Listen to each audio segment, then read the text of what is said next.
welcome back to Post-Match. I am here with Jordan. We tied in the game of Hangman. You technically won, because you would have guessed Sphinx eventually. You were already dead. Yeah. You were just letting a corpse fire a gun to see what happens. We'll go into it. This was a pretty... We've had these games for literal years. We're both equally matched in terms of stupid. The first category is box fit. There are no boxes. These are the boxes. Yeah, they literally are the boxes. I will still give this, like... there are certain games where I don't have a box, and I'm like, I don't want to give it a 0. I sometimes give it a 5 out of 10.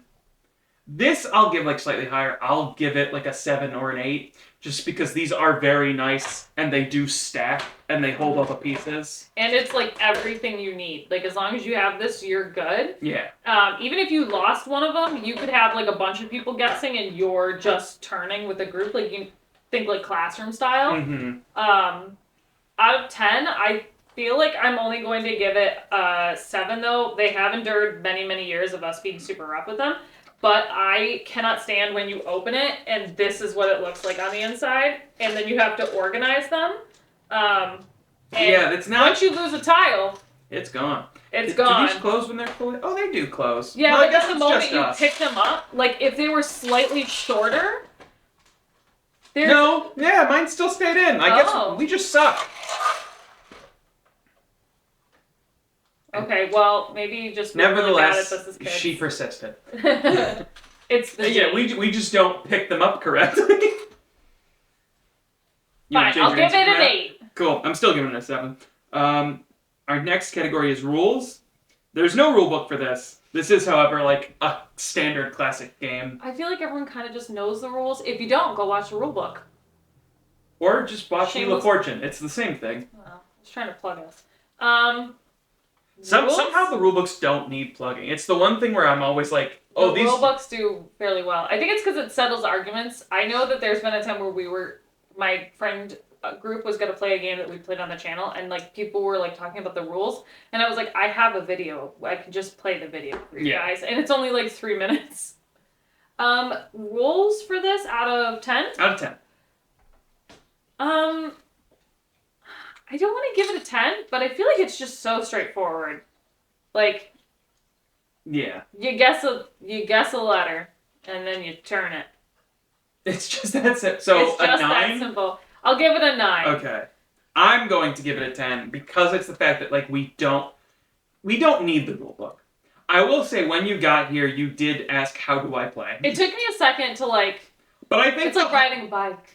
The hardest part about this is genuinely the fact that you have to remember, at least for this particular version, writing the word backwards for you. Yeah.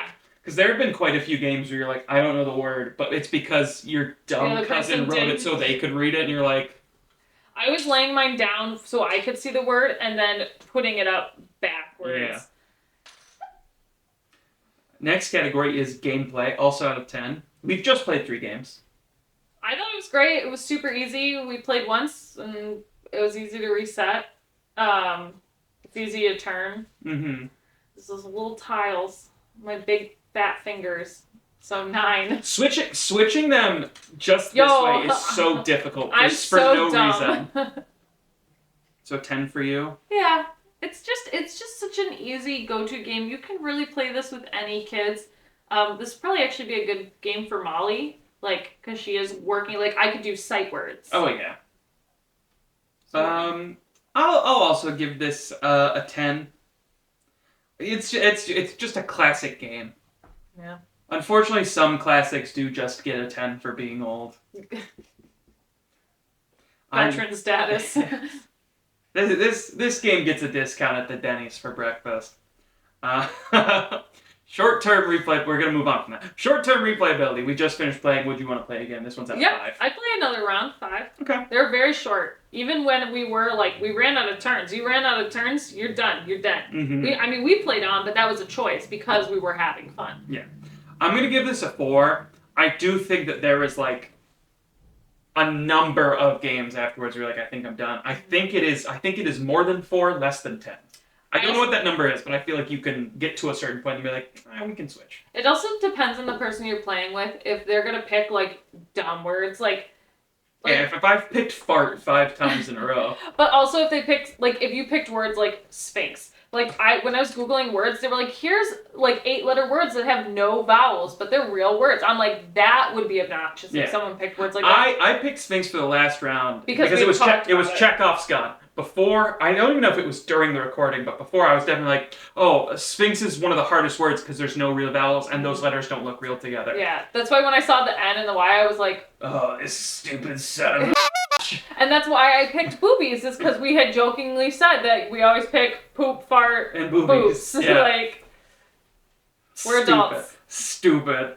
With the Z is what got me, because I was like, oh. You never guessed Z though, but I thought it was funny. But I guessed S because I was like, oh, I think I can, if it's an S, I'll know. And then you were like, there's no S, and I was like, okay, so it's not like boobies. I think in my head I was like, it's not boobies or titties or something. It's just. I was like, I'm out of ideas. If it's not breasts, I don't know. I was like, so when you started guessing the letters after I guessed them, and I was like, I can't guess O, because he's gonna guess O. So I waited till you stopped repeating what I was guessing, and then I guessed O. I was like, if he guesses O or B, it's over. Yeah. He's gonna know exactly what the word is. That's 50% of the game, yeah. I know, and you're like, I'm not getting anything. I'm like, well, 4 of my letters are a repeat letter, so...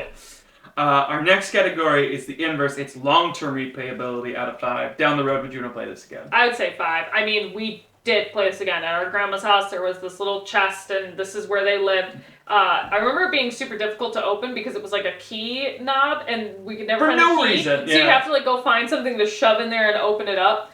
But like we would always play it. It'd be this or this other puzzle game, the green puzzle game that we had. Who got that? That's always been there as far as I know. No, I meant, because Graham gave us a bunch of stuff when she moved. Oh. And I didn't get it. But she gave me, because she gave me this and she gave me Battleship, which we might be playing later on the channel. I might have it. I can't remember. I'll look. Graham gave me a bunch of random I'll trade you it. If I do have it, I'll trade it for Rat-a-Tat-Cat. No! Yeah. I stole that from Mom's house. Rat-a-tat-cat! I have enough puzzle games. That's what I should have played for my maternity leave game. Love Rat-a-tat-cat. You didn't get to pick these. Damn. I had to pick quick games that I could get you, like I didn't have to explain to you. Yeah. You said 5 for long term? Yeah, I love this game. I'll also give it a 5. We play Hangman a lot at anime conventions too. I go to UbiCon, and there was one year we went, and we just found an empty room, and me and my friends were like, Hangman? Because there's a chalkboard. There's always a whiteboard. And it turned into like a ton of people coming in, and it was like a very intense game. And it's just silly. Like every single person can participate. Playing Hangman by committee is genuinely one of the most surreal moments I think we've had at UB. And it was because it was during the time when 3 very popular, not puzzle solving, but puzzle solving series were popular. And it was Phoenix Wright, which is the Ace Attorney law detective. Yep. It was BBC Sherlock. Oh my god, that's right. And it was Professor Layton. So when you have people dressed as lawyers, Sherlock, and detectives, and they're like, it's F! It's gotta be F! And you're like, oh, there's no adding a head. You're like, so wrong at this. You're like, I feel like I've stepped into like Wonderland. Like I'm in the wrong place. And like everyone's having fun, so you're adding things. They're like, okay, we did a whole body. Here's eyes, mouth. Now he has a cowboy hat. We'll give him some shoes because you're having fun. You want to keep going. Mm-hmm. Yeah. I think. Because I'm just trying to... Because we played for like 3 hours that year. If you're from UbiCon... And you remember this. Let us know. This. I think I was dressed as Sasuke. I think I was dressed as Sasuke from Naruto. I don't remember what I was. That was like the very beginning. The year that I played it, it was UB Minicon, and I was dressed as Sasuke in a blue hoodie, and my friend was dressed as Naruto. Tag me if you remember. But yeah, it was so crazy. Our final category is our objective category out of 10. How did you like it? I don't want to give it a 10 on principle. I'll give it... Because it sucks and I hate it. I'll give it a 9. Okay. I know I just spoke very highly of it. I might give it like a 7. It's just a good game. It's a good game. It's so hard because I can't find anything wrong with it where we have played games where I'm like, this game was dumb. Don't ever make me play it again. Which, Paul, I love you. You gifted me Monopoly, and we had a terrible time playing Monopoly, so I can't wait to bring Monopoly here and make Tyler play it again. Mm-hmm. It's Sailor Moon Monopoly, and you're all the little Sailor Scouts. It's pretty cute. I'm very excited. I can't wait to force Tyler to play it and be miserable, and I will not be telling him that's what we're playing beforehand. He doesn't watch the content, it's fine. Oh, yeah, he won't watch this. He's not on the internet. Yeah. I am going to give it a 7. I'm basing it off the fact that I think if I were to place it, so on like a tangent, which I know I've done a bunch of, I just sorted my games, which is, I don't know the website, I'll put it in the description below, but I uploaded my entire catalog from Board Game Geek. And I spent, I kid you not, 4 hours. And they will just show me 2, and they go, do you want to play this one or this one more? And I click it, and then they show me another one. And it ranked all 600 of my games from most to least liked, based on me playing higher or lower with them. And I don't think Hangman was in the top half. And that does not mean I don't like it. I liked playing it. Like, I own a lot of games. There's just other games I you would like a rather lot of play. games, yeah. And I think that's fair. Like, if we went up to your game room and there was all the games we were choosing, I'm not going to choose Hangman. This just has sentimental value because it was at our grandma's house, and there was no internet. You couldn't really watch TV, but this was there. This was there, and it worked well for our large amount of cousins. But yeah, that could be an episode where we just go there's through. 20 cousins, There's and you have to play one game of Hangman. You have to share amongst yourselves. Yeah. With all that in mind, our total scores are, out of 50, you have given this game 46. Woo!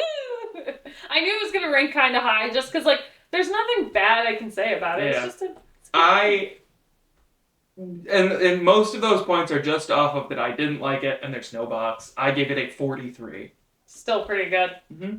It's a solid game. Like I said, it is a classic. It has done way too much work. Before we sign off, is there anything you want to bring up about this game or in general? I don't think so. Mm-hmm. Just played it a lot as a kid. It's a durable game, because I can tell you, there was a lot of fights over this. Oh, we've thrown these across I was going to say, these things have handled being thrown. The joints are still good. Yeah. I know for a fact that I have flung this blue one at Nicky, and it has hit him square in the dome. And it was in the basement, because that's where you go when you have like 12. Oh yeah, the cement basement. Our grandmother had 12 grandkids, and they were routinely at the house at the same time, and she'd be like, go off into the concrete basement She would say that. That has like a hacksaw in it, and you're like, okay. That's true. There's a lot of things There's a lot of exposed tools and unfinished wood down there, and we were like, it's fine, we know what to avoid. But yeah, these things are durable. Also, you don't need these. You can use paper or whiteboards. Yeah. And that way you're not locked into, like, when we were spelling, oh, maybe I should have thought about this. I just thought of a negative. I was limited on letters, but, like, that's our own fault. Yeah. We lost the letters throughout the years. We did that. That's our fault. But, I mean, you just do whatever you want. It doesn't matter. Like you said, use paper, use a whiteboard. Yeah. Well, this has been the post-match for Hangman. We will see you guys next month for a new game. See you later. Bye.